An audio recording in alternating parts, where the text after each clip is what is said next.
नमस्कार विद्यार्थी मित्रांनो, Sagar Patil maths and reasoning क्लासेसमध्ये आपलं स्वागत आहे. तर बघा, आता 2026 मध्ये येणाऱ्या तलाठी भरती या सरावासाठी आपण 2023 मध्ये जी तलाठी भरती झाली होती त्याच्यामध्ये जेवढे काही पेपर झाले 57 पेपर झाले, तर त्याची आपण सिरीज चालू केलेली. तर बघा, त्याच्यामधला आज आपण 56वा पेपर बघणार आहे, की जो आपला 14/9/2023 मध्ये दुसऱ्या शिफ्ट मध्ये झाला होता. तर त्याच्यामधले अंकगणित आणि बुद्धिमत्ते जे काही 25 प्रश्न आहेत तेवढे आपण आजच्या लेक्चर मध्ये बघणार आहे. तर मग त्याच्या आधी आपलं जे ऍप्लिकेशन आहे Sagar Patil maths and reasoning नावाचं, त्याच्यावरती बघा तुम्हाला तलाठी भरतीसाठी सेपरेट बॅच अवेलेबल आहे. बॅचची फी फक्त आपली 499 रुपये. सेम याचप्रमाणे आपल्या ऍप्लिकेशनवरती तुम्हाला एमपीएससी साठी सेपरेट बॅच अवेलेबल आहे. त्या पण बॅचची फी आपली 999 रुपये आहे. आणि कंबाईन गट ब गट क साठी बॅच अवेलेबल आहे. त्याची पण फी आपली 999 रुपये आहे. सेम याचप्रमाणे पोलीस भरतीसाठी सेपरेट बॅच अवेलेबल आहे. त्या बॅचची फी आपली 499 रुपये आहे. तर बघा, आता पहिला प्रश्न बघू आपण. बघा, सरळ व्याज चक्रवाढ व्याजावरती प्रश्न आहे. काय दिले बघा, 11,200 रुपयांवर 2 वर्षासाठी चक्रवाढ व्याजाच्या दर साल 15% दराने वार्षिक गणनेनुसार मिळणारे चक्रवाढ व्याज काढ. ठीक आहे बघा, आता विचारले किती 2 वर्षाचा आपल्याला चक्रवाढ व्याज काढायचे, बरोबर आहे का? रेग्युलर मेथडने पण सांगतो आणि दुसऱ्या मेथडने पण सांगतो. बघा, लक्षात घ्या कसं असतं. आता आपले शॉर्टकटने जर काढायचं म्हटलं तर बघा, सरळ व्याज जर काढलं तर बघा, पहिल्या वर्षी 15% मिळेल, दुसऱ्या वर्षी पण 15% मिळेल. ठीक आहे बघा, सरळ व्याज. आणि तेच जर तुम्ही चक्रवाढ व्याज काढलं, बघा चक्रवाढ व्याज, तर पहिल्या वर्षी तुम्हाला इथं पण 15च मिळेल, 15 रुपये. बघा, मुद्दलीवरती 15 रुपये पहिल्या वर्षी व्याज मिळेल, दुसऱ्या वर्षी पण मुद्दलीवरती 15 रुपये तुम्हाला व्याज मिळेल. पण चक्रवाढ व्याजाचा अर्थ काय असतो, पहिल्या वर्षीचं जे व्याज आहे ते न भरल्यामुळे त्या 15 रुपये वरती पण तुम्हाला 15% व्याज भरावं लागतं. मग 15चं 15% काढत बसताना फक्त काय करायचं लक्षात घ्या, 15चा वर्ग किती असतो, 225 असतो, बरोबर आहे का? 225 द्या. आणि दशांशच्या अपूर्णांकाचे काय करायचं बघा, दशांशच्या अपूर्णांकाच्या पुढे 2 घरं सोडायचे आणि दशांशच्या अपूर्णांक द्यायचं बघा, 1 2 डॉट. चला, मग चक्रवाढ व्याज किती मिळणार आपल्याला, 15 आणि 15 30 आणि 2 32.25. म्हणजे डायरेक्ट तुम्ही 11,200 चा 32.25 काढला तरी उत्तर निघतं. म्हणजे कसं लक्षात घ्या बघा, 11,200 त्याचा जर आपण किती 32.25% जर काढला तर काय निघेल बघा, हे 2 शून्य ह्याला देऊन टाका, म्हणजे हे पूर्णांकात होऊन जाईल. म्हणजे काय लिहिलं, 32.25 होईल, सॉरी 32.25 होऊन जाईल. ठीक आहे. आणि आता भाग घालवा, काय निघते बघा याच्यामध्ये बघा, 5 सख्ख 30. ठीक आहे बघा, परत 5 चोक्क 20, 2 राहिले, परत 5 5 25, इकडे आले 5 दुने 10. परत काय निघते बघा, बे एक बे, इकडे काय निघते बे एक बे, बे बे पंचे 10, 1 11, बे सख्ख 12. ठीक आहे बघा, परत एकदा आपण ह्याला 5 ने भाग घालू शकतो. बघा, 5 दुने 10, इकडे झाले 5 एकी 5, 5 दुने 10, 4 राहिले, 5 दुने 45. परत बघा, बे एक बे, बे दुनी 4, 1 5 बे 8 16, म्हणजे 129 गुणिले 28 करा, उत्तर निघते. किती निघते बघा इकडं, 8 9 72, 8 दुने 16, 16 आणि 7 झाले 23, परत 8 1 8 आणि 2 10, परत इकडे शून्य द्या, 92 18, परत बघा, बे दोन्ही 4 आणि 1 5, आणि बे एक बे, किती निघते बघा इकडे, 2 8 आणि 3 11, हात चाला, 1 5 आणि 1 6, 2 आणि 1 3, म्हणजे 3612. 3612 म्हणजेच ऑप्शन नंबर 4. ठीक आहे बघा, म्हणजे हे डायरेक्ट आपण काय केलं, 32.25% काढला, कशाचा, 11,200. आपली रेग्युलर मेथड काय असते बघा, लक्षात घ्या. तर बघा, ह्याच्यामध्ये तुम्हाला काय करावं लागते, आता मुद्दल किती आपले 11,200, 11,200 गुणिले, आता व्याज दर किती 15%, बरोबर आहे का? 100 आणि 15 किती झाले, 115, 115 छेद 100 गुणिले 115 छेद 100. आता बघा, एवढा जो फॉर्म्युला असतो तो आपला चक्रवाढ व्याजाच्या रासचा फॉर्म्युला असतो, म्हणजे मुद्दल प्लस व्याज. कारण की वर तुम्हाला बघा 115% दिसते, मग 100च्या पुढे गेले याचा अर्थ काय, तुम्ही व्याज पण त्याच्यामध्ये ऍड केले. मग ह्याच्यामध्ये तुम्हाला काय करावं लागते बघा, तर मुद्दल वजा करावं लागते 11,200, बरोबर तुमचं व्याज निघून जात. ठीक आहे बघा, काय निघेल बघा माझा इथं, 5 दुने 10, 5 त्रिक 15, इकडे आले 5 दुने 10, म्हणजे थोडक्यात काय 23/20, 23/20. चला, मग आता काय निघेल, चला ह्या 2 शून्याला हे 2 शून्य गेले. ठीक आहे बघा, इथं किती येते, बे एक बे, बे दुनी 4, मग आता 4 ने ह्याला भाग घालावा, 4 दुनी 8 आणि 3 11, 4 4 8 32. आता 23चा वर्ग किती झाला, 529 झाला, बरोबर आहे का? मग 529 गुणिले इकडे किती येतं, हे 28, 28 ने मल्टिप्लाय करा, काय निघाला, 8 9 72, 8 दोन्ही 16 आणि 7 किती झाले बघा 23, परत 8 पंचे 40 आणि 2 झाले 42. चला, परत शून्य आला, परत 92 18, परत बे दोन्ही 4 आणि 1 5, आणि बे पंचे 10, काय निघेल इकडे बघा, 2 8 आणि 3 11, हात 6 1 5 आणि 2 7 आणि 1 8, इथे हे 4 आणि इथे हे 1.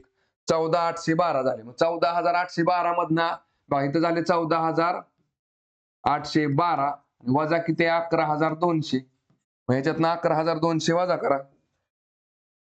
मग किती निघते बघा इकडं. इथं 2 आले, इथं 1, 8तनं 2 गेले 6, 4तनं 1 गेले 3. मग 3,612 हे झालं व्याज आपलं. Option number 4. ठीक आहे. चला पुढचा क्वेश्चन बघू. बघा काय दिले बघा प्रश्नामध्ये. Select the odd one out from the given option. बघा पियर. पियर म्हणजे एक प्रकारचं फळच असतं बघा. सफरचंद ह्याच्यामध्ये असतं बघा थोडक्यामध्ये. सफरचंदासारखंच असतं. पण थोडं हिरवा कलर फक्त शेप थोडासा वेगळा असतो. इथं बघा ऑरेंज म्हणजे आपली काय संत्री येईल बघा. ग्वावा म्हणजेच काय इथं पेरू येईल. बनाना म्हणजे केळी येईल बघा. सगळेच्या सगळे काय तिथं फळांची नावं दिलेत त्यांनी. मग आता ह्याच्यामध्ये वेगळं काय काढू शकतो आपण. तर ह्याच्यामध्ये बघा ऑरेंजला घेऊ शकतो का, कारण की ऑरेंज फळ पण आहे आणि कलर पण आहे. त्याच्यामुळे मग ऑप्शन नंबरला 2 घेऊ शकतो आपण. ठीक आहे. चला पुढचा क्वेश्चन बघू. बघा काय दिले बघा प्रश्नामध्ये. Bike travels from point A to point B and cover 68 kilometres in 6 hours. Calculate the speed of bike. तर बघा बाईकने काय केले बघा, तर 6 तासामध्ये 468 किलोमीटर अंतर पार केले. तर आपल्याला त्या बाईकचा स्पीड काढायचा. मग थोडक्यात एका तासामध्ये तिने किती अंतर पार केलं बघा. मग आता काय निघेल इकडं 468 भागिले फक्त 6 करा. काय निघते बघा 6 1 6, 6 8 48 आणि 6 1 6 म्हणजे 81 किलोमीटर पर आवर. हवा 1 मिनिट. 468 भागिले 6 बरोबर आहे की 6 6 7 42 6 8 48 आणि 6 इकडे 8 आहे. थांबा इकडे 4 6 8 आहे. 4 6 8 भागिले 6 काय निघते 6 1 6 60 6 7 42 42 आणि 4 46 48 म्हणजे 78 kilometre per hour. Option number 3. ठीक आहे. चला पुढचा क्वेश्चन बघू. बघा काय दिले बघा प्रश्नामध्ये. Select the odd one out from the given option. बघा गटातनं बसणारा शब्द ओळखायचा आहे. तिथे काय दिले बघा अर्थ. अर्थ म्हणजेच काय पृथ्वी. मून म्हणजेच काय चंद्र. बघा गॅलेक्सी म्हणजेच काय आकाशगंगा. आणि युनिव्हर्स म्हणजेच काय विश्व. आता ह्याच्यामध्ये वेगळं काय निघेल बघा. तर पृथ्वी ग्रह आहे बघा, चंद्र उपग्रह आहे, गॅलेक्सी म्हणजे आपली आकाशगंगा आहे. ठीक आहे बघा. सगळ्या सूर्य आणि सगळे सूर्यमाला एकत्र येऊन एक गॅलेक्सी बनते आणि अशा कितीतरी गॅलेक्सी मिळून एक युनिव्हर्स तयार होते. पण ह्याच्यामध्ये बघा ऑप्शन नंबर 4 दिलाय त्यांनी युनिव्हर्सला. विश्वामध्ये सगळंच येते ना, त्यामुळे त्याचं उत्तर ऑप्शन नंबर 4 दिले त्यांनी. पण ठीक आहे असू द्या. ठीक आहे. चला पुढचा क्वेश्चन बघू. बघा सरासरी चॅप्टर वरती क्वेश्चन आहे. काय दिले बघा ह्याच्यामध्ये. 30 संख्यांची सरासरी 20 आहे. जर 16 आणि 18 या दोन संख्यांना काढून टाकले तर उर्वरित संख्यांची सरासरी जवळपास किती असेल. तर बघा आता हे 2 मेथडने करता येतं. आपली रेग्युलर मेथड आणि एक शॉर्टकट मेथड. शॉर्टकट मेथड म्हणजेच काय बघा, सगळं कॅल्क्युलेशन करत बसण्यापेक्षा फक्त किती ऍव्हरेज वाढतं तेवढंच काढायचं. कसं लक्षात घ्या. आता बघा 30 आधी रेग्युलर मेथडने सांगतो बघा. 30 संख्या आहेत बघा. संख्या किती आहेत 30 आहेत. त्यांची सरासरी किती दिली त्यांनी आपल्याला. सरासरी झाली 20. मग त्यांची एकूण बेरीज किती असेल बघा. एकूण बेरीज झाली 30 गुणिले 20 बरोबर 600. ठीक आहे. जर 16 आणि 18 या दोन संख्यांना काढून टाकले तर उर्वरित संख्यांची सरासरी जवळपास किती असेल. आता 16 आणि 18 काढून टाकले म्हणजे किती झाले बघा. 16 अधिक 18 16 अधिक 18 बघा 8 आणि 6 14 हात चाला 1 आणि इकडे आले 34. हे 34 ह्याच्यामधनं वजा करा फक्त. 34 आपण इथून वजा केलं तर खाली किती येते बघा. 10तनं 4 गेलं 6 राहिलं. 9तनं 3 गेलं परत 6 राहिलं. इकडे 5 आले म्हणजे 566 राहिले. ठीक आहे. आता बघा 566 जी एकूण बेरीज आहे ती किती जणांची आहे. तर आता 2 कमी झाले. 16 आणि 18 28 जणांची बेरीज आहे. बरोबर आहे का. 566 जर आपण 566 भागिले 28 केलं तर आपल्याला बरोबर काय निघते. सरासरी निघून जाते. काय निघेल बघा इकडं. बघा बे बे चुक 8 इकडे निघते बघा. बे दोन्ही 4 आणि 5 बे 8 16 आणि बे 3 6. ठीक आहे. आता आपल्याला 14 ने भाग करावा लागेल बघा. 14 1 14 इथले 14 दुने 28. ठीक आहे बघा. 3 ला काय भाग जात नाही. 0 आले इकडं. परत 3 वर 0 30 म्हणजे 14 दुने 28 2 30 झाले. परत 14 1 14 म्हणजेच 20.21. 20.21 म्हणजे ऑप्शन नंबर काय येते बघा 3 येते. ठीक आहे. ही एक मेथड झाली. दुसरी मेथड काय बघा लक्षात घ्या. तर आता हे 16 आणि 18 बघा 34 आपण मायनस केले, बरोबर आहे का? आणि ऍव्हरेज किती आहे आपलं? तर सरासरी 20 आहे, बरोबर आहे का? जर समजा ह्याच्यामधनं आपण 20 आणि 20 40 जर मायनस केलं असतं तर आपली सरासरी सेम किती राहिली असती? 30च राहिली, किती? 20च राहिली असती. 28 संख्यांची सरासरी. पण आता कसं आहे बघा, सरासरीचा अर्थ काय असतो? प्रत्येकाच्या बघा, कुणाकडे जास्त आहे, कुणाकडे कमी आहे, सगळ्यांकडचं एका जागेला घेणे परत प्रत्येकामध्ये समान प्रमाणामध्ये वाटून टाकणे. त्याला आपण सरासरी म्हणतोय थोडक्यात समजण्यासाठी. मग आता लक्षात घ्या, ह्याच्या पण समजा वाटलेला 16 20 होतं, ह्याला पण 20 होतं. पण आपण घेतलंय किती? 16 बाजूला काढलं, 18 बाजूला काढलं. मग आता मला सांगा, ह्याचं 4 शिल्लक राहिले, बरोबर आहे का? आणि ह्याचं 2 शिल्लक राहिले. 4 आणि 2 किती झाले बघा? 6 झाले. 6 इथं बघा, बाकीच्यांकडे तर सगळ्यांकडे 20-20 आहे. आता हे बघा, ह्या दोघांमधलं 6 अजून ह्या पूर्ण आपल्या एकूण सरासरीमध्ये जे आहे, हे 566 मध्ये, तर बघा ह्या दोघांच्या वाटणीचे 6 शिल्लक राहिलेले. मग हे 6 आपल्याला काय करायचे? आता जे शिल्लक राहिले किती आहेत बघा? 28 जण. 28 मध्ये सरासरी प्रमाणामध्ये वाटून टाका. हे जर 6 जण आपण बघा 28 जणांमध्ये वाटली, तर किती निघेल बघा प्रत्येकाला? बघा इकडं बे त्रिक 6, बेक बे बेचुका. मग आता 314 करा. काय निघेल बघा? सरासरी बघा कितीने वाढेल बघा? 14,00,00, 14 दुने 28 आणि 2 30, परत 14 एके 14, म्हणजे 0.21. प्रत्येकाच्या सरासरीमध्ये 0.21 वाढलं जाईल. म्हणजे सुरुवातीची सरासरी किती आपली 20 ची आहे. मग त्याच्यामध्ये वाढले किती बघा? तर 0.21 म्हणजेच 20.21 सरासरी होऊन जाईल. बघा लक्षात घ्या. ह्या मेथडचा कसा असतं बघा? ही मेथड समजायला थोडी अवघड असते, पण कॅल्क्युलेशनला सोपी असते. ही मेथड बघा समजायला सोपी असते, थोडं कॅल्क्युलेशनला वेळ लागतो, एवढाच फरक आहे फक्त, बाकी काय नाही. हे समजलं असेल तर आपल्या ह्या मेथडने करा, कारण की ह्याला ते लक्षात आलं पाहिजे तुम्हाला मायनस करायचे का प्लस करायचे. ठीक आहे, यासाठी प्रॅक्टिस लागते. ठीक आहे, चला पुढचा क्वेश्चन बघू. बघा काय दिले बघा प्रश्नामध्ये. अरुण एका कलाकृतीस 990 रुपयाला विकतो आणि त्याला 10% तोटा होतो. 20% नफा कमवण्यासाठी अरुणने ती किती किमतीस विकली पाहिजे? आता नेहमी लक्षात ठेवायचं बघा, की नफा आणि तोटा हा आपण खरेदी किमतीवर काढतो, लक्षात घ्या. आणि ठीक आहे, आता इथे तुम्हाला 10% तोटा झाला, याचा अर्थ काय? खरेदी किंमत 100% वजा 10% तुमचा तोटा, बरोबर तुमची विक्री झाली 90%. याचा अर्थ काय? ही 990 रुपयाला जी विकल्यानंतर 10% तोटा होतो, याचा अर्थ ही 90% रक्कम आहे. बघा 990 रुपये जे आहे, ही 990 ही 90% रक्कम आहे. कारण तोटा झालाय तुम्हाला तिथं. मग तिथं तुमची 100% रक्कम. बरं आता 100% काढत बसणं. तुम्हाला काय म्हटले बघा? तर 20% नफा कमवण्यासाठी अरुणने ती किती किमतीत विकली पाहिजे? आता नफा म्हणजेच काय बघा? 100% खरेदी किंमत अधिक त्याच्यामध्ये 20% नफा तुम्ही ऍड केला आणि बरोबर विक्री झाली तुमची 120%. मग आता इथं 90% म्हणजे 990, तर मग 120% म्हणजे किती? एक्स. काय नाही, फक्त तिरकस गुणाकार करायचा.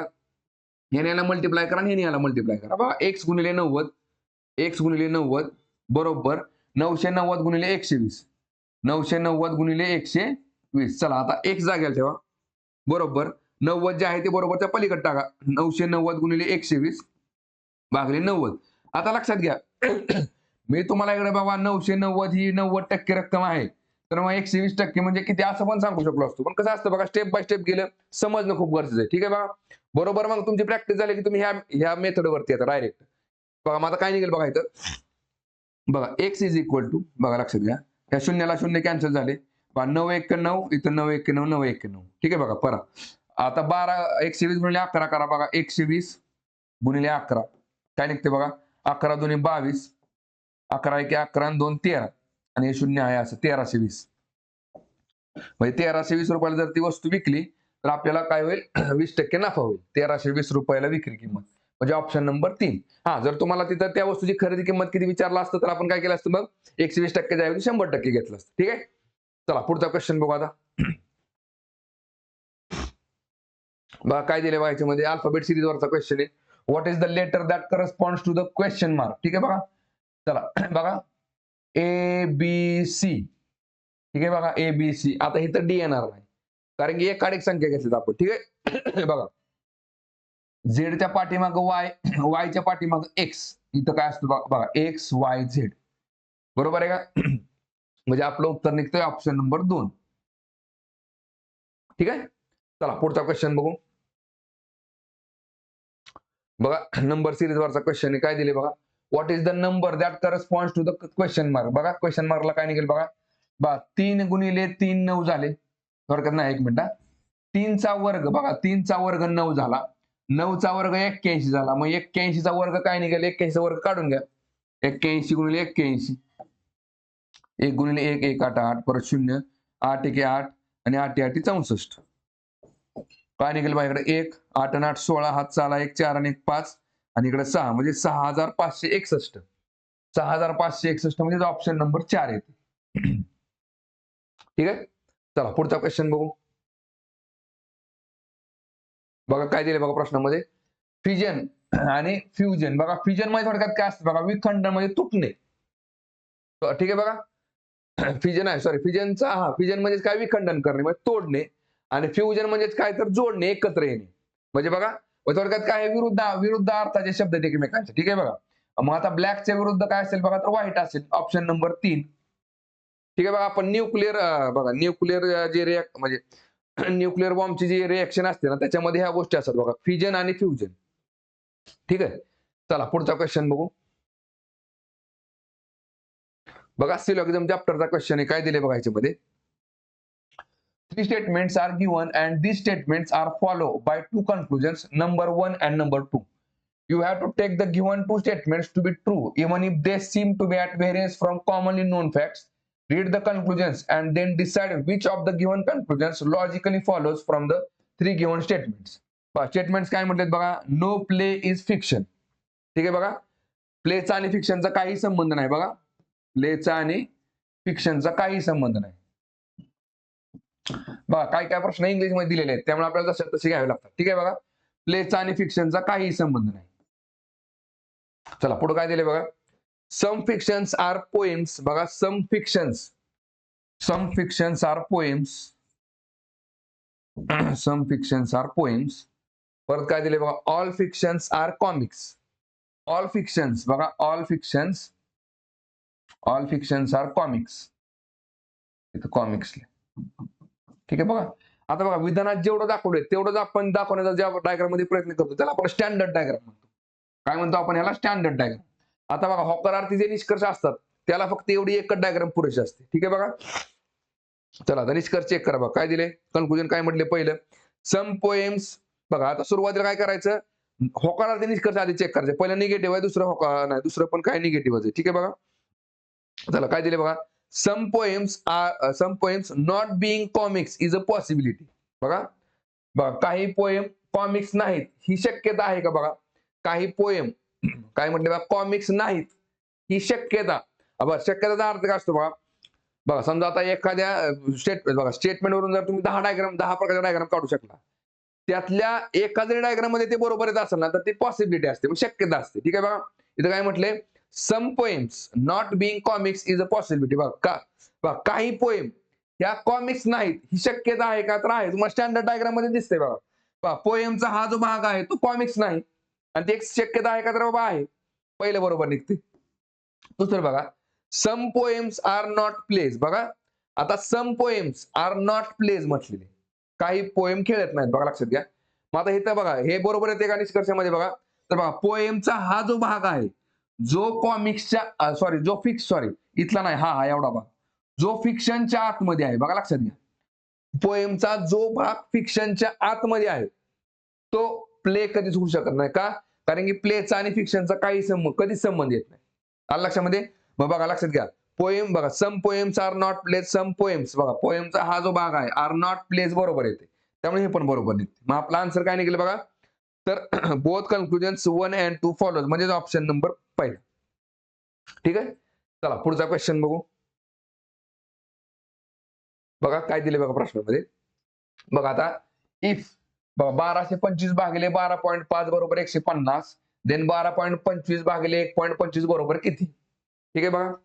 आता काय दिले बघा याच्यामध्ये 12.25 भागिले किती? 12.5 इज इक्वल टू 150 दिलेले. ठीक आहे. बरं आता लक्षात घ्या. इथं इफ म्हटलेले जर तुम्ही 12.25 ला जर बघा लक्षात घ्या 12.5 ने भागलं तर तुमचं उत्तर 150 येत नाही. ते पण काढून दाखवतो. परत कन्फ्युजन व्हायला नको. किंवा 12.25 ला 12.5 ने भागलं तर उत्तर काय 150 येत नाही. 98च्या आसपास काहीतरी उत्तर निघते. बघा काय निघेल बघा. हे पूर्णांकात करून घ्या. वरती एक शून्य वाढवा. 1225 वरती एक शून्य वाढवा मग याचा अर्थ खाली छेदाला पण एक शून्य वाढवा, म्हणजे दोन्ही संख्या पूर्णांकामध्ये येतील. तशाच अपूर्णांकाच्या पुढे एक घर आहे, मग ही जर संख्या पूर्णांकात घ्यायची असेल तरी ते एक शून्य वाढवावं लागेल. मग छेदाला शून्य वाढवलं की अंशाला पण वाढवा, अपूर्णांक स्थिर राहतो. बघ काय निघतं इकडं, 25 पाचा 600 बा 25 चोक 100, 22 राहिले, 25 9 सव्वा 200. ठीक आहे बघा, इथं शून्य आले बघा. परत 5 1 5, 5 9 45, 4 राहिले, 5 48 म्हणजे 98 उत्तर येते. ठीक आहे बघा. पण आपल्याला काय म्हटलंय, इफ जर ह्याचं उत्तर जर 150 असेल तर ह्याचं उत्तर किती. म्हणजे आता काय करायचं बघा, लक्षात घ्या. इथं मी काय केलं बघा, लक्षात घ्या. आता 12.5 ला तर 150 उत्तर येते, बरोबर आहे का. इथं काय केले, 12.25 भागिले बघा, 12.25 भागिले काय केले त्यांनी, 1.25 केले, 1.25. ठीक आहे बघा, 1.25 केले. आता मला सांगा ह्याचं उत्तर काय दिलंय त्यांनी आपल्याला, ह्याचं उत्तर विचारले. आता मला सांगा, अंशाला फोकस केला आपण, अंश आपला काय पूर्णांकात आहे पहिल्या इथं जी तुम्हाला माहिती दिली त्याच्यामध्ये, बरोबर आहे का. मग अंश जर मला पूर्णांकात घ्यायचा असेल तर काय होईल बघा, वरती 2 शून्य वाढवावं लागतील मला. मग वरती 2 शून्य वाढवले तर खाली पण 2 शून्य वाढवावं लागतील. मग दोन्ही संख्या काय होतील बघा, हे पण पूर्णांकामध्ये येईल आणि हे पण पूर्णांकामध्ये येईल. आलं लक्षामध्ये. बर, आता मला सांगा, मला काय माहितीये बाबा, 12.25 ला 12.25 भागिले 12.5 केलं तर उत्तर 1.50 येते, बरोबर आहे का.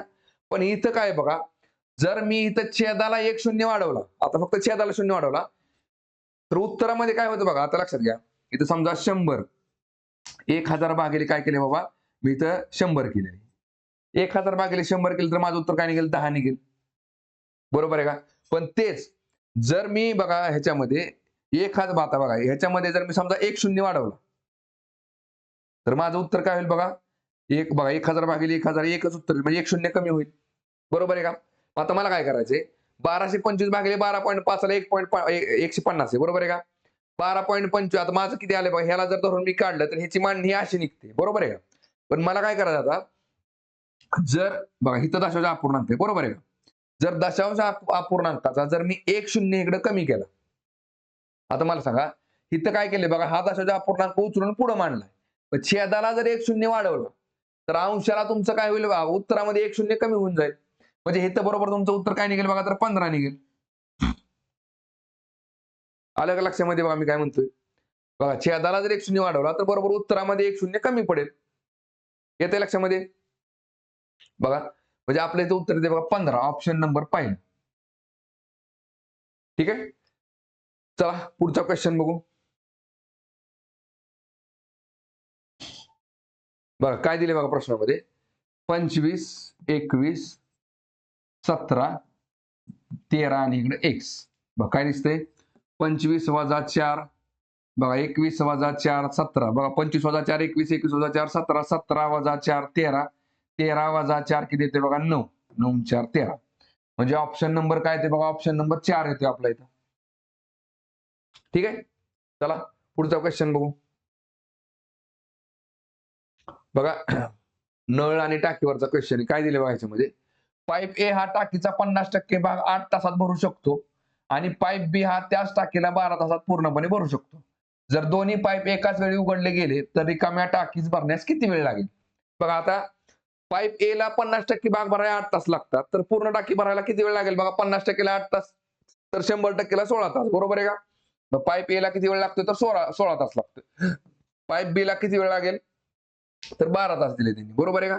मग आता मला सांगा 12 आणि 16चा लसावा किती असतो बघा, 48, 16 त्रिक 48, 12 चोक 48, बरोबर आहे का.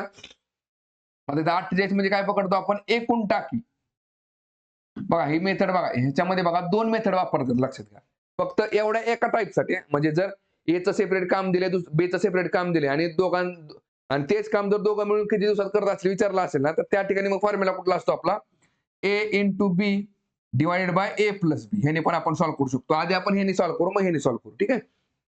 बघा मग काय निघेल आता 8 बघा लसावनी का सॉल्व्ह करून देतो, कारण की आपण बाकीचे सगळे टाईप जे आहेत टायमॅनवर किंवा नळ आणि टाकीवरचे, ते आपण सगळे कशावर सॉल्व्ह करणार, लसावी मासावर सॉल्व्ह करणार आहे, बरोबर, लसावीवरून. त्याच्यामुळे लसावीचा मग हा प्रश्न पण आपण लसावी समजून घेऊ आणि सॉल्व्ह करताना मात्र या एक्झाम मध्ये एवढा एक टाईप ह्या मेथडने आपण सॉल्व्ह करू शकतो, फास्ट उत्तर निघते. बघा मग आता मला सांगा 16 तासामध्ये 48 लिटरची जर टाकी आपण 16 तासामध्ये भरत असेल तर एका तासामध्ये किती लिटर पाणी टाकेन आपण? 16 त्रिक 48 3 लिटर. आणि इथं किती निघेल बघा? 12 चोक 48 4 लिटर. आता मला सांगा टाकी किती आपली 48 लिटरची टाकी आणि आपल्याला विचारलं काय जर हे दोघं मिळून ती टाकी किती वेळात भरू शकतात? मग दोघं मिळून एका तासामध्ये किती पाणी टाकतील? 3 आणि 4 7 लिटर. 7 लिटरने किती वेळ लागेल बघा त्यांना? तर 7 एके 7 7 सख्खून 42 42 आणि 6 48 6 राहिले. परत काय निघते बघा इकडं? बघा म्हणजे बाकी राहिली 6 7 सख्खून 42 42 आणि 6 48 कारण की जर तुम्हाला उत्तर कसे दिलेत त्यांनी पूर्णांक अपूर्णांकामध्ये तशाच अपूर्णांकामध्ये दिलेलं नाही त्यांनी. ठीक आहे बघा? बघा 7 ला 48 ने भागला आपण 7 सख्खून 42 42 अधिक 6 48 म्हणजेच काय 6.6/7 तास. ऑप्शन नंबर 4 निघते. ठीक आहे बघा? आता ए इंटू बी आणि ए प्लस बी मध्ये कसं निघते बघा? बघा ए आणि बी म्हणजेच काय 16 आणि 18 तास येणार बघा लक्षात घ्या. 16 गुणिले 18 भागिले किती निघते बघा इकडं? तर बघा 16 अधिक 18 16 अधिक 18 किती निघते बघा? 16 18 झाले 28. हे झालं 28. मग आता भाग घालवा किती निघते? बघा 4 7 28 4 चोक 16 बरोबर आहे का? 18 चोक किती झाले बघा? थांबा एक मिनिट. 16 अधिक 16 अधिक 12 एक मिनिट 16 अधिक 12 16 गुणिले 12 छेद किती निघतंय? 28. हा किती निघते इकडं? 4 7 28 4 चोक 16 म्हणजेच किती आलं? 12 चोक 48 48 भागिले 7 म्हणजेच काय? तर 7 सख्खून 42 42 आणि 6 48 6.6/7 तास. बरं आता लक्षात घ्या इथपर्यंत तर ठीक आहे. पण अपूर्णांकाचं रूपांतर पूर्णांकयुक्त अपूर्णांकामध्ये करता आलं पाहिजे. ठीक आहे बघा? हे बेसिक आहे. त्यामुळे ह्याची प्रॅक्टिस करून घ्यायची. ठीक आहे? चला पुढचा क्वेश्चन बघू आता. बघा बॉर्ड मासवरचा क्वेश्चन आहे काय दिले बघा याच्यामध्ये? Simplify the given expression. बघा 10 गुणिले बघा आता इथं बघा 5 गुणिले 42 5 गुणिले 42 किती निघेल बघा? 42 गुणिले 5 करा.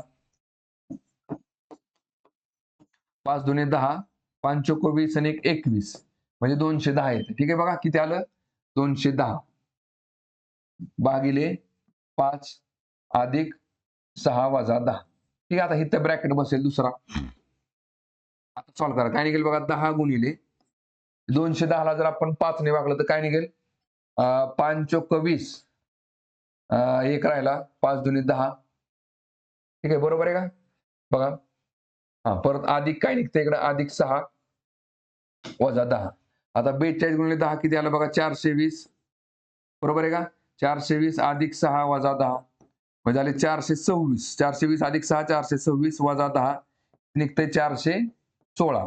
416 म्हणजे ऑप्शन नंबर काय निघते? 2 निघते. किंवा बघा आता इथे लक्षात घ्या इथं भागाकारात जागेला गुणाकारात चिन्ह टाकून 1/5 केले तर चालते. म्हणजे कसं बघा 10 गुणिले बघा आता लक्षात घ्या इथं पण गुणाकार इथं पण गुणाकार ब्रॅकेट टाकायला काय नाही टाकला काही फरक पडत नाही. ठीक आहे बघा 10 गुणिले 5 गुणिले 42 भागिलेच्या ऐवजी गुणिले करा 1/5 करा अधिक 6 आणि वजा 10 करा. काय निघेल इकडं? 5 ला 5 कॅन्सल होऊन जाते. 42 गुणिले 10 किती येते? 420 आणि हे अधिक 6 आणि वजा 4 अधिक 6 आणि वजा 10 म्हणजे काय निघते इकडे? 426 वजा 10 किती निघते? 416. Option number 2. ठीक आहे चला पुढचा क्वेश्चन बघू. बघा काय दिले बघा प्रश्नामध्ये? The cost price of a house is 4,50,000. बघा the house repair costed Atul 20,000. बघा एका घराची किंमत खरेदी किंमत किती आहे? तर बाबा 4.5 लाख रुपये आणि त्याच्यावरती अतुलने काय केले? तर त्या घराच्या रिपेअरिंगला 20,000 रुपये खर्च केलाय. द हाऊस वॉज बघा the house was sold for 10% profit. तर ते घर 10% नफ्याने विकले आहे. What is the selling price of house? तर त्या घराची विक्री किंमत किती? ठीक आहे बघा आता बघा लक्षात घ्या कधी पण आपण बघा खरेदी किंमत ही 100% बघा नफा आणि तोटा कशावरती काढतो? आपण खरेदी किंमतीवर काढतो. ठीक आहे बघा आता इथं लिहायचं कसं बघा लक्षात घ्या बघा इथं खरेदी किंमत बघा खरेदी किंमत अधिक नफा बरोबर काय असते? विक्री किंमत असते. विक्री किंमत. आता बघा टक्केवारीमध्ये जर बघितलं आपण तर खरेदी किंमत आपण कधी पण किती पकडतो? 100% पकडतो. नफा झाला आपल्याला 10% आणि विक्री किंमत झाली मग आपली किती? 110%. ठीक आहे आता मला सांगा याच्यामध्ये खरेदी किंमत जी आहे ती आपण कुठली पकडायची? बघा तर एखादी वस्तू खरेदी करण्यासाठी आपण जेवढे पैसे त्याच्यामध्ये टाकले आपल्या खिशात त्याला सगळ्याला आपण खरेदी किंमत म्हणतो. म्हणजे इथं खरेदी किंमत म्हणजे कॉस्ट प्राइस तुम्हाला 4.5 लाख रुपये दिली, म्हणून इथं खरेदी किंमत 4.5 लाखच पकडायची नाही. कारण का त्याच्यामध्ये आपण परत 20,000 रुपये काय केलेले आहेत, तर रिपेअरिंगसाठी खर्च केलेला आहे. म्हणजे आपली खरेदी किंमत झाली 4.5 लाख अधिक 20,000 बरोबर 4,70,000. खरेदी किंमत किती झाली आपली 4,70,000. तर आपल्याला विचारलं what is the selling price of house, तर त्या घराची विक्री किंमत किती? विक्री किंमत म्हणजेच काय 110% म्हणजे किती? मग काय नाही तिरकस गुणाकार करा, हे ह्याला मल्टिप्लाय करा आणि हे ह्याला मल्टिप्लाय करा. काय निघेल बघायचं मग x गुणिले 100 बघा x गुणिले 100 बरोबर 4,70,000 गुणिले काय ते 110. मग आता इथे x जागेला ठेवा आणि 100 जो आहे तो बरोबरच्या पलीकडे टाका. काय होईल बघा 4,70,000 गुणिले 110 भागिले हे 100 बरोबरच्या पुढे गेले की छेदाला जाते. बरोबर आहे का? हा आता काय निघेल बघा इथं, तर ह्या शून्याला हा शून्य गेला, परत ह्या शून्याला हा शून्य गेला. ठीक आहे बघा. आता इथे काय निघेल बघा 47,000 गुणिले 11 करा. काय निघते बघा 47,000 गुणिले 11 करा. म्हणजे 11 7 77, 11 चोक 44, 44 आणि 7 की झाले 51 झाले. आणि वरती आहे 3 शून्य. म्हणजे काय निघेल बघा तर 5,17,000. 5,17,000 म्हणजेच काय ते ऑप्शन नंबर 3. ठीक आहे. चला पुढचा क्वेश्चन बघू. बघा काय दिले बघा प्रश्नामध्ये, आशाही 10 किलोमीटर पर आवर वेगाने चालत जात तिच्या ऑफिसमध्ये 10 मिनिट उशिरा पोहोचते. पुढील वेळी ती तिचा वेग 5 किलोमीटर पर आवरने वाढवते, पण तरीही ती 4 मिनिटं उशिरा पोहोचत असल्याचे तिला आढळले. तिच्या घरापासून तिचे ऑफिस किती अंतरावर आहे? ठीक आहे, ऑफिस घरापासून ऑफिस काहीतरी अंतरावर आहे. तिने काय केलं बाबा, समजा सकाळचा तिचा टायमिंग काय सेमच असेल, तर तिने काय केलं सकाळी 10च्या स्पीडने गेली, तर समजा तिला आपण समजू की बाबा 12 वाजता पोहोचायचं. तिला इथं 12 वाजता पोहोचायचे 12 PM ला दुपारी. पण तिला काय झालं 10च्या स्पीडने गेली 10 किलोमीटर पर आवरच्या स्पीडने, तर तिला काय होतं बघा तर 10 मिनिटं उशिरा पोहोचते. म्हणजे 12 वाजून 10 मिनिटाला पोहोचते, 10 मिनिटं उशीर होतो तिला. ठीक आहे. आणि पण तीच बघा इथं पोहोचली किती 12 वाजून 10 मिनिटाला. पण तिने काय केलं 5 किलोमीटरने वेग वाढवला, म्हणजे 15 किलोमीटर पर आवरने चालली ती. पण तरी पण तिला काय झालं बघा तर 4 मिनिटं उशिरा होतोय. तरी पण ती पोहोचते कधी बघा तर इथं पोहोचते 12 वाजून 4 मिनिटाला. तरी पण तिला 4 मिनिटं उशिरा होते. मग आता मला सांगा हे सॉल्व्ह कसं करायचं बघा, लक्षात घ्या. आता 10 आपल्याला वेग तर माहिती आहे 10 आणि 15 किलोमीटर दोन वेग आहेत, बरोबर आहे का? 10 आणि 15 आहे, नाही तर 10 आणि 15 बघा. आता लक्षात घ्या 10 आणि 15चा लसावी किती आला तर 15 दुनी 30, 10 त्रिक 30, 30 आला, बरोबर आहे का? इथं 30 किलोमीटर करा. हे 30 म्हणजे काय पकडायचं बघा आपण अंतर पकडायचं. अंतर हा तर आपला वेग आहे, बरोबर आहे का? मग आता मला सांगा 30 किलोमीटर अंतर जर आपण 10च्या स्पीडने गेलो तर आपल्याला किती वेळ लागेल बघा तर 3 तास वेळ लागेल. 3 तास वेळ लागेल. आणि तेच 30 किलोमीटर अंतर जर 15च्या स्पीडने गेलो आपण तर आपल्याला 15 दुनी 30 म्हणजे 2 तास वेळ लागेल. ठीक आहे बघा. जर घरापासून जर ऑफिसचं अंतर जर 30 किलोमीटर असतं तर बघा आपल्याला किती वेळ बघा दोन्ही वेळेतला फरक किती असला असता आपला 1 तासाचा. 1 तास म्हणजेच किती 60 मिनिटं. लक्षामध्ये समजा 30 किलोमीटर अंतर आहे घरापासून ऑफिसचं आणि आपलं सकाळचं टायमिंग जे आहे तेच फिक्स आपण त्या टायमिंगला निघतोय. पण आपल्याला जर 10च्या स्पीडने गेलो तर 3 तास वेळ लागतोय, 2च्या स्पीडने 15च्या स्पीडने गेलो तर 2 तास वेळ लागतो. ठीक आहे बघा. आणि तर 60 दोघांच्या वेळेमधला 60 मिनिटाचा फरक पडतो. इथं बघा इथं जर बघितलं आपण तर या दोन्ही वेळेमध्ये बघा किती मिनिटाचा फरक आहे तर 6 मिनिटाचा फरक आहे. बरोबर आहे का? 12 वाजून 4 मिनिटं आणि 12 वाजून 10 मिनिटं म्हणजे 6 मिनिटाचा फरक आहे. आता मला लक्षात घ्या जर 30 किलोमीटर अंतर असेल घरापासून ऑफिसचं तर आपल्या दोन्ही वेगांमधला जो वेळेचा फरक आहे तो वेळेचा फरक किती आहे बघा तर 60 मिनिटाचा फरक आहे 30 किलोमीटर अंतरासाठी. मग तेच आपल्याला जर 6 मिनिटाचा जर गॅप ठेवायचा असेल वेळेमध्ये त्या दोघांमधला गॅप जर 6 मिनिटाचा असेल तर त्या अंतर किती असेल हो 60 ला 30 असेल तर 6 ला 3 किलोमीटर असेल. बरोबर आहे का? म्हणजे आपलं उत्तर निघालं ऑप्शन नंबर 3. ठीक आहे. पुढचा क्वेश्चन बघू. बघा काय दिसते बघा याच्यामध्ये ए नंतर बघा what is the letter that correspond to the question mark. बघा ए च्या नंतर सी कधी आहे बघा एच्या पुढं बी सी 2 घरं पुढे गेले की सी निघते. परत बघा सी पासून ई बघा सी डी ई परत 2 घरं पुढे गेले की ई निघते. आता ई च्या पुढे जी बघा ई एफ जी परत 2 घरं पुढे गेले की जी निघते.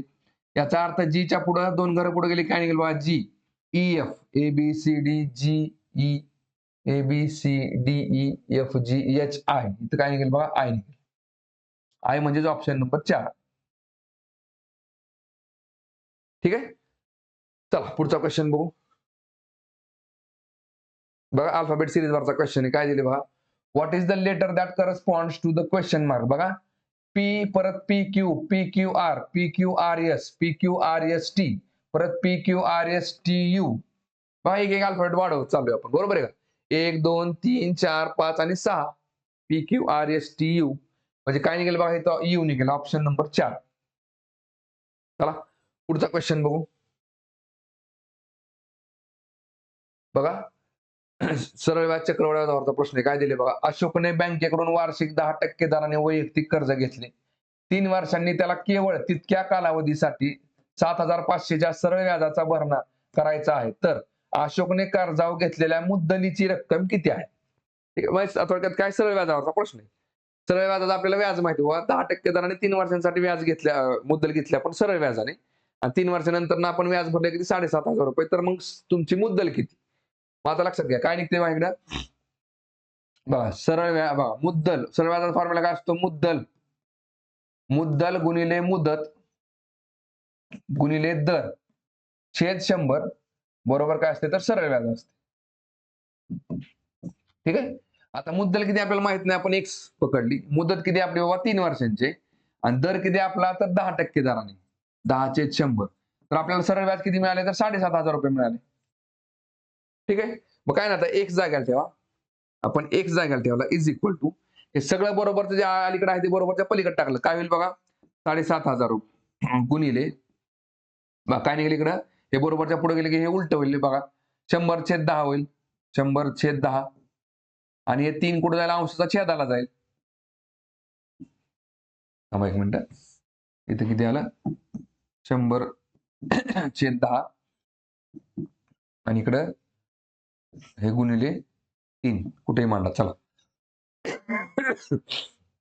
बघा मग काय निघते इकडं बघा शून्याला शून्य गेला. ठीक आहे बघा चला परत 3 1 3 25 3 75 परत हे 2 शून्य आणि इकडचा 1 शून्य म्हणजे थोडक्यात आता बघा 2,500 गुणिले 10 म्हणजे बरोबर किती झाले 25,000 झाले. तर मग ती मुद्दल किती असेल बघा तर 25,000 ऑप्शन नंबर पहिला. ठीक आहे. चला पुढचा क्वेश्चन बघू. बघा परत एकदा सिलेबस चॅप्टरचा क्वेश्चन आहे. काय दिले बघा. 3 statements are given and these statements are followed by 2 conclusions number 1 and 2. You have to take the given 3 statements to be true even if they seem to be at variance from commonly known facts. Read the conclusions and then decide which of the given conclusions logically follows from the 3 given statements. ठीक आहे बघा. आता statements काय दिलेत बघा लक्षात घ्या. Some answers are complex. बघा some answers काही आन्सर्स काय त्याच्यामध्ये तर कॉम्प्लेक्स आहेत.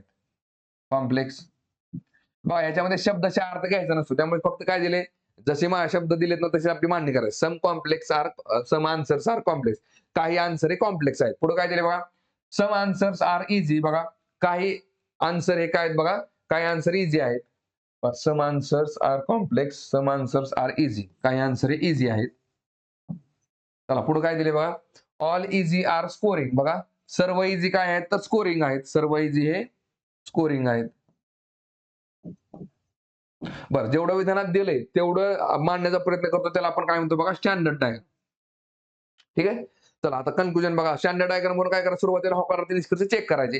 होकारार्थी निष्कर्ष कुठले कुठले बघायचे मध्ये बघा पहिले काय दिले सम कॉम्प्लेक्स आर इझी. बघा सम कॉम्प्लेक्स आर इझी आहे का बघा कॉम्प्लेक्स आणि इझीचा काय संबंध दिसतोय का तुम्हाला इथं नाही. तर पहिलं काय झालं चूक झालं. दुसरं बघा ऑल स्कोरिंग आर कॉम्प्लेक्स. बघा ऑल स्कोरिंग आर कॉम्प्लेक्स आहे का सर्व स्कोरिंग कॉम्प्लेक्स आहेत का नाही. त्यामुळे दुसरं पण चुकलं. पहिल्यामध्ये काय लिहिलं सम कॉम्प्लेक्स आर इझी काही कॉम्प्लेक्स इझी आहेत काही कॉम्प्लेक्स हे इझी आहेत का तर एकही कॉम्प्लेक्स इझी दिसत नाही तुम्हाला. ठीक आहे. दोन्ही चूक झाले. काय निघेल बघा neither conclusion 1 nor conclusion 2 follows म्हणजे ऑप्शन नंबर पहिला. ठीक आहे. चला पुढचा क्वेश्चन बघू. बघा काय दिले बघा प्रश्नामध्ये पी क्यू आणि आर हे 3 पाईप एका रिकाम्या टाकीस अनुक्रमे 10 मिनिटांमध्ये, 20 मिनिटांमध्ये आणि 30 मिनिटांमध्ये पूर्णपणे भरू शकतात. तेव्हा टाकी रिकामी असते. जेव्हा टाकी रिकामी असते तेव्हा सर्व तिन्ही पाईप उघडले जातात. पी क्यू आणि आर हे अनुक्रमे ए बी आणि सी या रासायनिक द्रावणांचे वहन करतात. तर 6 मिनिटांनी टाकीतील द्रावामधील द्रावण ए चे प्रमाण किती असेल? ठीक आहे बघा. आता मला सांगा, इथं 3 पाईप आहेत पी क्यू आणि आर. प्रत्येकाला जर वैयक्तिकरित्या बघितलं तर टाकी भरायला किती वेळ लागतो? याला 10 मिनिटं, याला 20 मिनिटं आणि ह्याला 30 मिनिटं. ठीक आहे. तर बघा आता मग 10, 20 आणि 30 चा लसावी किती आला? तर 60 आला. बरोबर आहे का? 1, 2, 3 चा लसावी 6 असतो. त्यामुळे ते 60 आला. बघा आता 60 म्हणजे काय पकडलं आपण? टाकीची क्षमता. बघा ह्याला काय पकडलं आपण? टाकीची क्षमता. ही झाली आपली 60 लिटरची. मग आता मला सांगा 60 लिटरची टाकी जर भरायला पीला 10 मिनिटं लागत असेल, तर तो एका मिनिटामध्ये किती पाणी भरणार आहे? 10 × 60 म्हणजे 6 लिटर पाणी भरेल 1 मिनिटामध्ये. ठीक आहे बघा इथं मिनिट लिहिले. 6 लिटर. इथं हा भरेल 3 लिटर आणि हा भरेल 30 दुनी 60 म्हणजे 2 लिटर. ठीक आहे. मग आता इथं काय केलं आपण? तिन्ही नळ चालू केली. ठीक आहे बघा. आणि प्रश्न बघा, तिन्ही नळ चालू केले आणि पी काय करतोय? ए द्रावण सोडतोय, क्यू हा बी द्रावण आणि क्यू हा सी द्रावण सोडतोय. आणि 6 मिनिटानंतर टाकीतलं ए चं प्रमाण किती असेल? बरोबर आहे का? आता एक लक्षात घ्या. मग तुम्ही ह्यांचं बघा, आता तिन्ही नळ चालू केलं आपण, बरोबर आहे का? मग ती एका तासामध्ये तिन्ही नळ किती पाणी टाकणार आहेत? 6 आणि 3 9, 9 आणि 2 11 लिटर.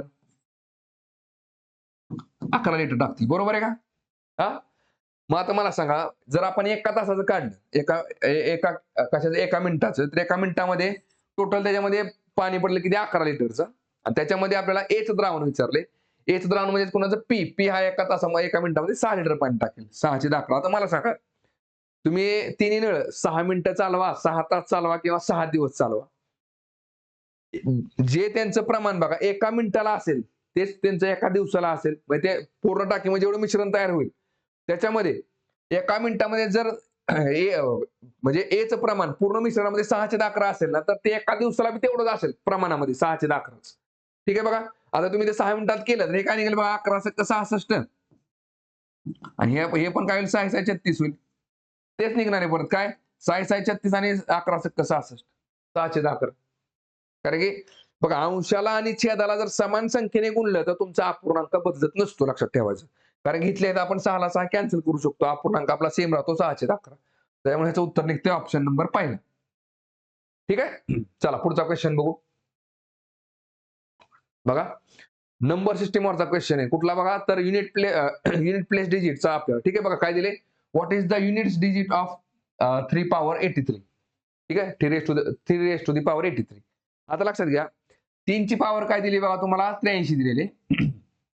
आणि ह्याच्यामध्ये एकक स्थानचा अंक कुठला असेल ते तुम्हाला विचारलेले. ठीक आहे बघा. आता लक्षात ठेवायचं बघा 1 ते 9 अंकांमध्ये, 1 ते 9 डिजिटमध्ये काही अंकांची सायक्लिसिटी 1 असते, काही अंकांची 2 असते, काही अंकांची 4 असते. पण 1, 2, 4 चा मॅक्सिमम लसावी काढला तर आपला 4च निघतो. मग थोडक्यात काय? मॅक्सिमम सगळ्या अंकांची लसावी ही 4 च्या पुढे जात नाही. त्यामुळे आपण डोक्यात ते 1 आणि 2 आणि 4 डोक्यात ठेवायचं नाही. 4च आकडा लक्षात ठेवायचा फक्त. कुठला? 4. ही पॉवर जी आहे ना, त्या पॉवरला मला 4 ने भाग घालवायचा. बघा आता थोडक्यात सायक्लिसिटी म्हणजेच काय असते? 3 ची पॉवर 1 घेतली आपण, तर बघा इथं काय निघते? 3 निघते. बरोबर आहे का? 3 ची पॉवर 3 चा वर्ग घेतला तर 9 निघतो. 3 चा घन घेतला तर तो 27 निघतो. आणि 3 चा चौथा घात घेतला तर तो 27 × 81 निघतो. ठीक आहे बघा. सांगायचं तात्पर्य आपण एकक स्थानचा अंक बघतोय बघा. 3, 9, 7 आणि 1 आला. आता मला सांगा, मी जर 3 चा 5वा घात घेतला तर तो काय निघेल बघा? 3 1 3, 3 8 24, 243. आलं का एकक स्थानी? परत रिपीट 3, परत रिपीट 9 येणार, परत 7, परत 1. मग सायकलिसिटी किती झाली बघा? 4. ठीक आहे. बघा लक्षात घ्या, इथं फक्त आता काय करायचंय आपल्याला? हे 83 जे आहे ना बघा, 83 ला आपल्याला फक्त काय करायचंय? तर 83 ला आपल्याला फक्त 4 ने भाग घालवायचा. ठीक आहे बघा. 4 ने भाग घातला आपण, तर बाकीची शिल्लक राहते रिमाइंडर तेवढाच घ्यायचा फक्त. बघा 20 चोक 80. 83 ला जर तुम्ही 4 ने भागलं तर बघा 20 चोक 80. बाकी राहिली किती? 3. बाकी राहिली 3. म्हणजे बाकी रिमाइंडर किती असतो? 3 राहतो. इथं आपण फक्त काय करायचं? 3 ची पॉवर 3 घ्यायची. आता मला सांगा 3 चा घन किती येते तर सांगू शकतो आपण बरं. लक्षात घ्या, तुम्हाला इथं घनबी पाठ नसेल तर चालते. एकक संख्या अंकामध्ये फक्त काय करायचं बघा, एकक संख्या अंक काढताना एकक संख्या अंकाचाच गुणाकार करत चला. 3 9 27 बरोबर आहे का? 3 3 त्रिक 9 9 त्रिक 27 आलं. 27 म्हणजे एकक स्थानी 7 आला. मग 27 ला 3 ने गुणण्यापेक्षा 7 ला 3 ने गुणा. 7 त्रिक 21 एकक स्थानी 1च आला. याप्रमाणे. आता इथे काय निघते बघा, 3 चा घन आपल्यामध्ये 27 आहे. मग एकक स्थानी कुठला अंक निघाला? 27. म्हणजे थोडक्यात 7 ऑप्शन नंबर 3. म्हणजे तुम्ही ह्या 3 चा 83 वा जरी घात काढला कॅल्क्युलेटरवरती, तर त्याच्या एकक स्थानी जो अंक असेल ना, तर तो कुठला असेल बघा, तर 7 असेल. ठीक आहे. चला पुढचा क्वेश्चन बघू. बघा काय दिले बा प्रश्नामध्ये. In the given question if plus means multiplication means divide minus means plus and divide means minus, then find out the answer of the following question. ठीक आहे बघा. आता इथं बघा 28 बघा, इथं काय केले, हा बोर्ड मासने सॉल्व्ह करतो आपण. फक्त काय बघा, हे कोडिंग डिकोडिंग मध्ये मोडलं जातं का, कारण की ह्याच्यामध्ये बघा चिन्हांची आदला बदल होते. म्हणजे वजा जागेला अधिक येईल किंवा गुणाकार येईल याप्रमाणे. म्हणजे काय दिसतंय ते नंबर लिहून घ्या आधी बघा. 28 23 15 11 14 आणि 7 बरोबर आहे का बघा. 28 23 15 11 14 आणि 7. ठीक आहे बघा. चला आता वजा म्हणजे काय म्हटलंय बघा. वजा बघा, मायनस मीन्स प्लस, म्हणजे वजा म्हणजे अधिक. इथं अधिक लिहून टाका. इथं अधिक लिहिलं, इथं अधिक लिहिलं. चला परत. आता ह्या भागिलेचा अर्थ काय बघा. बघा भागिले मीन्स काय बघा, मायनस आहे म्हणजे वजा लिहून टाका इथं वजा. परत अधिकचा अर्थ काय बघा, प्लस मीन्स इंटू बघा, इथं अधिकच्या जागेला इंटू करा. आणि इथं गुणिले दिले. गुणिलेचा अर्थ काय दिले बघा, बघा गुणिले मीन्स काय दिले इकडे, भागिले. इथं भागिले देऊन टाका. ठीक आहे बघा. आणि आता भाग घालवा. काय निघेल बघा, इथं पहिलं ब्रॅकेट टाकून घ्या. इथे एक ब्रॅकेट बसेल. ठीक आहे बघा. आणि आतमधलं छोटं ब्रॅकेट इथे एक बसेल. ठीक आहे. आता काय निघेल बघा इकडं. बघा आता इथं मायनस चिन्ह आहे बरोबर आहे का, त्यामुळे आपण इकडची बेरीज करू शकतो, काय अडचण नाही आपल्याला. ठीक आहे भाऊ. काय निघेल इकडं, 20 आणि 20 40, 40 आणि 50 51, 51 आणि 10 61, 61 आणि 5 झाले 66, इकडे झाले 66. ठीक आहे. 66 वजा आतमध्ये काय निघेल बघा, 14 भागिले 7 केलं तर 7 दुने 14 2 येते बरोबर आहे का. 2 गुणिले 11, 11 दुने 22 येते, 22 करा. मग 66 वजा 22 केलं तर काय निघते, 44 उत्तर येते. 44 म्हणजे जो ऑप्शन नंबर पहिला येते. ठीक आहे. चला पुढचा क्वेश्चन बघू. बघा काय दिले बघा प्रश्नामध्ये. नेफ्रोलॉजी म्हणजेच काय, स्टडी ऑफ किडनी. ठीक आहे. तर ऑन्कोलॉजी म्हणजे स्टडी ऑफ काय आहे, तर लक्षात घ्या ऑन्कोलॉजी म्हणजे स्टडी ऑफ कॅन्सर येते. ठीक आहे. What is the letter that corresponds to the question mark, तर बघा कॅन्सर साठी वापरलं तर काय, ऑन्कोलॉजी. ठीक आहे. चला पुढचा क्वेश्चन बघू. बघा काय दिले बघा प्रश्नामध्ये. How many numbers are there in the given arrangement, तर किती नंबर आहेत बघा याच्यामध्ये, 1 2 3 4, 4च नंबर म्हणजे ऑप्शन नंबर पहिला येते. ठीक आहे बघा. तर बघा आता आपले 25 चे 25 प्रश्न झाले. ठीक आहे. तर परत एकदा आपलं जे ऍप्लिकेशन आहे बघा, तर त्याच्यावरती तुम्हाला तलाठी भरतीसाठी सेपरेट बॅच अवेलेबल आहे. बॅचची फी आपली फक्त 499 रुपये. आपल्या ऍप्लिकेशनवरती एमपीएससी साठी बॅचेस अवेलेबल आहेत. कंबाईन गट गट साठी बॅच अवेलेबल आहे आणि सेपरेट पोलीस भरतीसाठी सुद्धा सेपरेट बॅच अवेलेबल आहे. ठीक आहे. तर थांबू आता आपण या ठिकाणी.